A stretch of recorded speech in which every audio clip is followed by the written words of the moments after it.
என்னடா அது வீட்டில் இவ்வளோ தொட்டி வாங்கி வச்சுருக்காங்களே, தொட்டி சேல் பண்ண போகிறாங்களோ அப்படின்னு நீங்கள் நினைக்கிறீங்களா? அப்படிலாம் இல்லைங்க. நான் என்னோடய வீட்டு தோட்டம் மற்றும் மாடி தோட்டம், அப்புறம் என்னோடய இன்டோர் கார்டன் எல்லாத்தையுமே கொஞ்சம் இம்ப்ரூவ் பண்ணணும்னு நினச்சேன். அதுக்காக தான் நிறையா தொட்டிகள் வாங்கியிருக்கேன். பிளான்ட்ஸ் என்கிட்ட இருக்கிற பிளான்ட்டையே வைக்கிற கொஞ்சம் கொஞ்சம் ப்ரொபகேஷன் போட்டு வைக்கலான்னுக்காக இந்த தொட்டிகள் வாங்கியிருக்கேன். நான் இதில் கொஞ்சம் தப்புகள் பண்ணியிருக்கேன். அதாவது என்னென்னா, தொட்டிகளோட சைஸ் கொஞ்சம் யோசித்து வாங்காமல் விட்டுட்டேன். இதில் ரொம்ப சின்ன சைஸாக இருக்குது.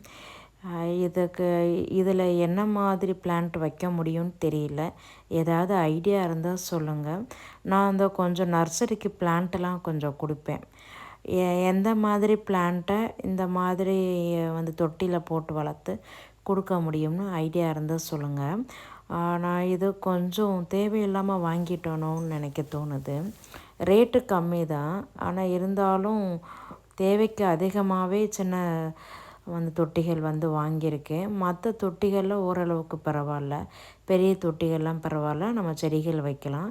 இந்த இந்த அதாவது இந்த சின்ன தொட்டிகளில் தான் என்ன எப்படி பண்ணுறது, என்ன செடிகளை வளர்க்குறது அப்படின்னு எனக்கு ஒரு ஐடியாவுமே இல்லை.